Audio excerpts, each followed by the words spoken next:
Hi, I'm Representative Alana Rubel, the House Democratic leader here at the Idaho Statehouse, and this is a Democratic Debrief where we fill you in on all the things that happened and didn't or maybe should have happened at the Statehouse this week. The Senate has actually gone on recess right now because they were exasperated at the House's dysfunction. So you're mostly going to hear from House members today, although I think we have one senator for you, but most of the action right now is on the House side. I'm going to start with the good news. We killed the constitutional amendment that would have put a permanent ban in our Constitution on any initiative addressing CBD oil or medical cannabis or really anything involving controlled substances. This was a very exciting development for a lot of reasons. We were afraid that this constitutional amendment would have really precluded Idahoans from getting access to current and future medications, even those that are approved by the FDA, because it would have required anything to pass by a 2/3 majority of both chambers. It would have eradicated citizen ballot initiative rights as they pertain to controlled substances. So that was an exciting development. On to the less good news. The House killed on a 34-34 tie the public school teacher pay bill, which was a $1.1 billion bill to give teachers the raises they were promised. It was killed off of some fear that schools are teaching social justice material. So we're really in limbo as to what the path forward is going to be and what kind of censorship they're going to demand in our classrooms as a condition of actually paying our teachers. They also passed House Bill 339, which was a ban on any government mask mandate, including on local governments. We voted against this. It has some serious technical flaws, among other things. I think the upshot would be that if any government official even required that people wear masks when entering their office, it would result in the total cancellation of the emergency order. They also today passed, more or less on party lines, House Bill 366, which was the heartbeat abortion ban, which would effectively ban all abortions as of the time of detection of a heartbeat, which can be as early as 6 weeks or before many women know they're pregnant. All such bills to date have been struck down as unconstitutional, and so at least as long as Roe v. Wade is the law of the land, it is very likely this will suffer the same fate, and unfortunately will add to our long, expensive losing streak in court for our taxpayers who have to foot the bill for these lawsuits. Just moments ago, the governor vetoed 2 of the bills that were aimed at stripping his powers during emergencies, House Bill 135 and Senate Bill 1136. So soon we're going to be heading to a vote on whether or not to override those vetoes.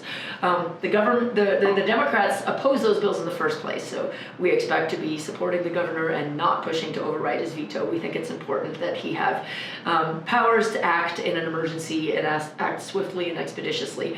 We are, however, very much hoping that this is not the end of his vetoes, because we need a veto on Senate Bill 1110 so we can keep our ballot initiative rights. As I sit here right now, you have about 15 hours left to contact the governor and ask for a veto of 1110. So make those calls, 208-334-2100, ask for a veto of Senate Bill 1110. The other main thing that happened this week was the passage of Senate Bill 1111 as amended through the House, which would move city elections to even years. Currently, as you know, since 1905, they've been held on odd years so that they don't coincide with the big national elections, presidential, statewide elections, so that people can actually focus in a nonpartisan way on city issues. They want to change that and put it together with those big other elections. We Democrats all voted against that because we thought it would actually really meaningfully reduce engagement in city matters, and it would hurt the quality of debate to have it overshadowed by the hyper-partisan atmosphere that you see in an even year election. So those are some of the main developments this week. Hope we're going to get out of here, but I'm losing heart as to whether it's likely to happen anytime in the next few weeks. But thanks for tuning in, and stay tuned for more of our legislators. Hi, I'm Senator Melissa Wintrow from Boise's District 19. Thanks for joining us today. This week, the governor signed into law a repeal of spousal rape. Believe it or not, we had on the books a law that provided exemptions for criminal activity in a marriage. And that's been on the books since 1977, and I'm just so pleased that we were able to introduce and pass that unanimously through the legislature. What does it do? Again, it repeals the fact that you could rape a spouse if they're unconscious, asleep, mentally ill, developmentally disabled. And that sends a big message to Idahoans and victims that we are not going to tolerate that kind of behavior. Rape is rape no matter what your relationship, whether you know the person, whether you're married, whether you're not. If you cross a physical boundary without consent, that is rape, whether you're a man or a woman. And in Idaho, we do recognize that men can be raped as well. I'm really pleased that Governor Little, in his signing of the bill, also included a transmittal letter to alert the legislature that this bill, while he was pleased to sign and get rid of an antiquated law, raised his awareness about some other issues with marriage. And his Criminal Justice Commission, which I have been a member and I'm part of the subcommittee on sex crimes and human trafficking, will be investigating and trying to write legislation to ensure that folks coming from outside the state who are married are done so lawfully and not exploiting. The interesting thing about the law is that we do have a statutory rape law, and we actually allow kids 16 and 17 to get married within 5 years of that age.